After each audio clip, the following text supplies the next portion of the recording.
If the Montreal Canadiens can defeat the American team they end up facing, do you think that silences in some way, the critics of the North Division, right? This is a weaker division. The second they start playing the American teams, they won't be able to hold a candle to them. I just feel like there's a lot riding right now with Montreal. But Montreal doesn't care about any of that. They didn't get any respect in the first series. They didn't get any respect in the second series. They have now won 7 straight games. 7 straight games. So we've had this conversation about not the respect thing, but heading into the playoffs. Can I just say this word? They were crap. They were crap. There was nothing they gave us, even their own fans, to believe in them. And it's pretty funny how all of a sudden I've discovered the amount of Habs fans who live in my neighborhood, because they were pretty silent. They've come out of nowhere. Yeah. But they were pretty silent heading into the playoffs because they knew their team was not so good. But all of a sudden they're walking around in their jerseys. The flags are going up. I see flags in windows. I'm like, now you come out, right? Now you come out. Because the Habs didn't give their fans, didn't give us anything to believe in them. So what changed? What turned when you look at this team? Well, we've seen this happen before. Everything came together at the right time. And we had talked about at length that this was a team that Marc Bergevin was building for the playoffs. The problem when you do that is you have to get to the playoffs. They almost didn't get to the playoffs. And down the stretch, they played without Gallagher. They played without Weber. They played without Price. So they were banged up along the way. But, hey, everything came together. Everything came together. They now have an identity. They are an unbelievably challenging team to play against right now. They're swarming. They're crisp. Their defensive form, to use a soccer term, is tremendous right now. It just is. They're structured. They're supporting the puck all over the ice, both offensively and defensively. And their individuals are playing well. And you can't stress that enough. No matter what you say about the team or anything, individuals within the team have to play well. They've got a boost from Cole Caulfield being in the lineup. He's got a little magic going with Suzuki and with Tyler Toffoli, as we saw in the winning goal. But the pieces that have fallen in place, Andy, it's not like they said, okay, here's a line that goes together. A couple guys get hurt, somebody gets out. Oh, all of a sudden Eric Staal's with Corey Perry and Yoel Armia. Oh, that works.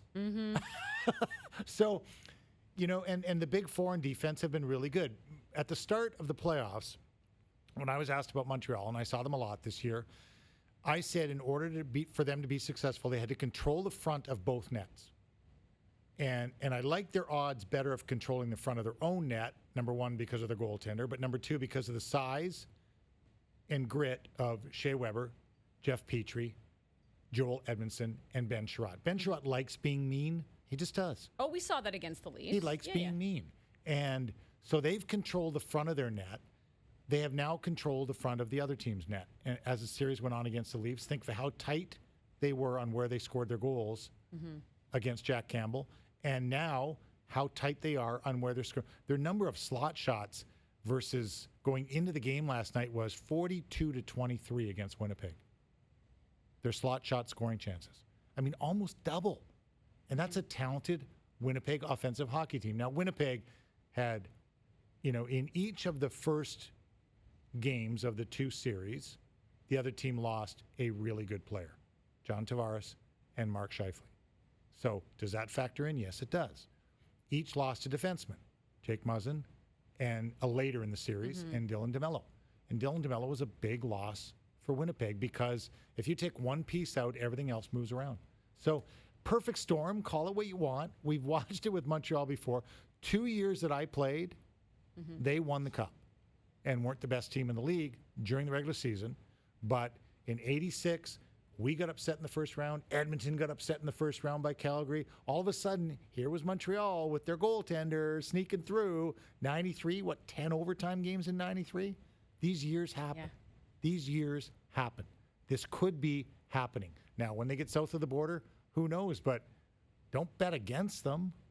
No, I think a lot of people are learning that now. And you're right. They haven't won the cup, but they're in the Final Four. That's a pretty big deal, right? They're in the conference final, so to say, right, if we were to use an 82-game schedule. But this is where I never want to take away from a team's success, because oftentimes, I mean, you have to create your own success, but also luck comes along the way too. And just like you mentioned, right? Because I know one of the questions that, myself, producer Steph, were kind of just, pondering is like, do you look at the Montreal Canadiens and say this is a legit team, or do you look at them and say, well, they got some breaks along the way?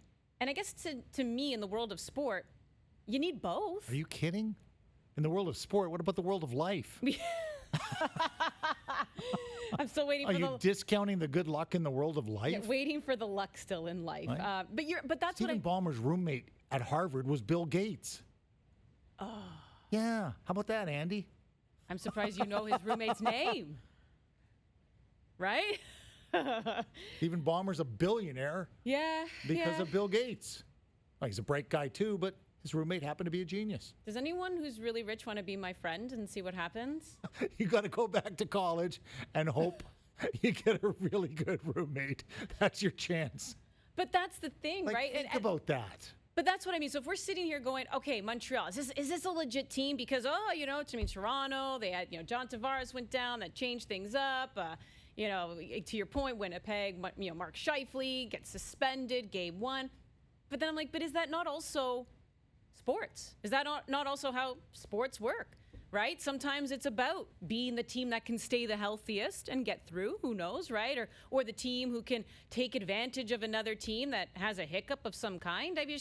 I don't know, right? Like, where do you put the Montreal Canadiens? And I guess that's why I asked if going up against either Colorado or Vegas does end up becoming, but then again, who knows? I mean, knock on wood, what if it ends up being Colorado and Nathan MacKinnon? Something happens to him in game 1 now. I don't think Colorado's getting by Vegas. Ooh, okay. So Mark Stone, something happens to him in game 1, and suddenly, you're sitting there going, see, Montreal's lucky again. But isn't that actually part of it? No question. No question. It's the script of sport. It just is. What's a goal post and a crossbar versus a goal? An inch? 2 inches? Mm-hmm. Think of you changing your release a little bit. Although I will say, when I watch shooters shoot on really good goalies and they just miss the net, or they hit the post of the crossbar, my first thought is, yeah, you're trying to make a perfect shot. You think you have to make a perfect shot in order to beat Carey Price right now. And a lot of shots are going wide. A lot of shots are ringing off iron because you think he's got to be perfect to beat him. And you might have to be perfect to beat him right now.